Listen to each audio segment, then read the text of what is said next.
It's colder than a witch's tit in a brass bra out there, folks. An elderly gentleman walks into an upscale cocktail lounge. He's in his mid-80s, well-dressed, hair well-groomed, great-looking suit, flower in his lapel, and smelling slightly of an expensive aftershave. He presents a very nice image. Seated at the bar is a classy-looking lady in her about mid-70s.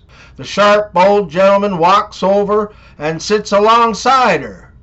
He orders a drink and takes a sip. He slowly turns to the lady and says, "So tell me, do I come here often? Richard Marx was a famous singer in the 80s. But did you know his sister, Anya? Yeah, she invented the starter pistol. In the early 80s, Michael Jackson almost founded a Mexican restaurant. And Billie Jean was originally recorded as a promo for the restaurant. The word is he was going to call it Nacho Daddy.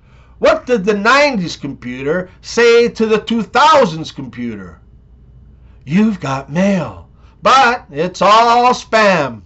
In the mid-80s, there were two rich men who were constantly arguing over the purpose of the head on a man's penis. One man insisted that it was for the pleasure of the man, and the other insisted it was for the pleasure of the woman. Finally, they decided that they would fund a research team to settle the issue. The first team from France came back after 6 months and $600,000. The results of the study proved conclusively that the head of the penis was for the pleasure of the woman. The first man would not believe this, so he funded another team from Italy. 3 months and $300,000 later, they came back with a study that said that the head of the penis was definitely for the pleasure of the man. They then decided that a third team would be required to decide the matter. And so they chose some good old boys. Real American know-how. 5 minutes and $5 later, the good old boys, probably from Alabama, came back and stated, the head of the penis is to keep your hand from slipping off. Trampolines used to be jumpolines until your mom used one back in the 80s. What does a New York Jets fan do when his team wins the Super Bowl? He turns off the PlayStation. I'm not a huge fan of innuendos, but I do like to slip one in every now and then. If the bullying and the violence in school is really getting to you and you don't want to go back after the summer break, have a word with your parents and try finding another job away from teaching. So they recently discovered a recording of Michael Jackson covering Bob Marley. It was titled One Glove. Today's kids will never know the strength you needed to roll the car window down. A couple in their 80s were having problems remembering things, so they decided to go to the doctor for a checkup. The doctor tells them that they are physically okay, but they might want to start writing things down to help remember. Later that night, while watching TV, the old man gets up from his chair. His wife asks, "Where you going, honey?" "To the kitchen for a drink," he replies. She asks, "Will you give me a piece of cake?" The husband says, "Sure." She gently reminds him, "Don't you think you should write it down so you don't forget?" He says, "No, I can certainly remember that." Then the woman says, "Well, I'd like some strawberries on top. You'd better write it down because I know you'll forget it." The man replies, "I can remember that. You want some cake with strawberries?" She adds, "I'd also like some whipped cream on top. Now I'm certain you're not going to remember all that and you're going to forget, so you better write it down, okay?" Irritated now, he says, "I don't need to write it down, woman. I can remember that. Cake with strawberries and whipped cream on top. I got you." He then grumbles into the kitchen. After about half an hour, the old man returns from the kitchen and hands the wife a plate of bacon and eggs. She stares at the plate for a moment and says, "Where's my toast?" "Knock, knock. Who's there?" 9/11. 9/11 who? You said you'd never forget. What did the water say to the freezing cold? You make me so hard. What do you get when you cross a tree with a baseball player? Babe Ruth. Who's the most famous Los Angeles Dodger? O.J. Simpson. A Blue Jays fan liked to amuse himself by scaring every Yankees fan he saw strutting down the street in an obnoxious Yankees hat and pinstripe shirt. He would swerve his van as if to hit them and then swerve back, just missing them. One day, while driving along, he saw a priest. He thought he would do a good deed, so he pulled over and asked the priest, "Where are you going, Father?" "I'm going to go give Mass at St. Francis Church, about 2 miles down the road," replied the priest. "Climb in, Father, I'll give you a lift."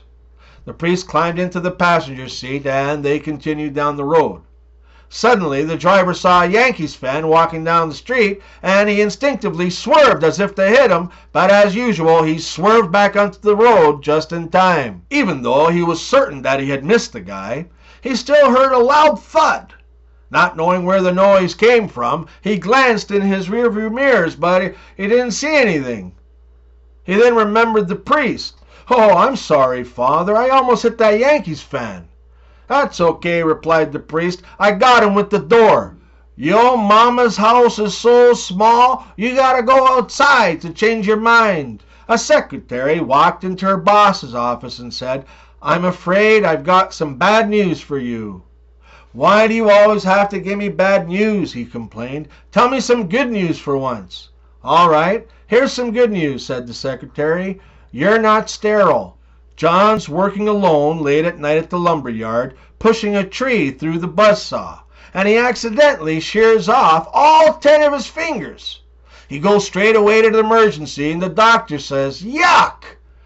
"Well, give me the fingers, I'll see what I can do." John says, "I haven't got the fingers." The doctor says, "What do you mean you haven't got the fingers? It's 2025. We got microsurgery and all kinds of incredible techniques available. I could have put them back on for you and made you look like new. Why didn't you bring the fingers?" John says, "Well, I know, Doc, but I couldn't pick them up." I'm a fan of dark humor. It's like a shot of whiskey. It burns going down, but it warms you up inside. Starting the car for the long trip back into the city, Thorne and Bill said their final goodbyes to their good friend, Curly David. "Thanks for putting us up for the weekend, pal," said Thorne. "The food was great, the booze and the dope were superb, and I really enjoyed having sex with your wife." Shortly after hitting the road, Bill turns to Thorne and says, "I hope you weren't serious about enjoying having sex with his wife." "No, I wasn't serious. She was lousy. Guns don't kill people. Husbands who come home early kill people." Doctor: "Well, Mr. Jones, I have some good news and some bad news." Jones: "Give me the bad news, Doc." Doctor: "We have to amputate both your legs." Jones: "That's terrible. What's the good news?" Doctor: "The guy in the next bed wants to buy your shoes. Our maintenance man lost his legs on the job. Now he's just a handyman." While a man was dying, his wife was maintaining a candlelight vigil right by his side. She held his hand with tears running down her face. Her praying woke him from his slumber. He looked up, and his pale lips began to move slightly. "My darling," he whispered. "Hush, my love," she said. "Rest. Don't talk." He was insistent, though. "I have something that I must confess," he said in a tired voice. "There isn't anything to confess," replied his weeping wife. "Everything's okay. Go to sleep now." The man blurted out, "No, no, I must die in peace. I slept with your sister, your best friend, her best friend, and your mother." "I know," said the wife. "That's why I poisoned you."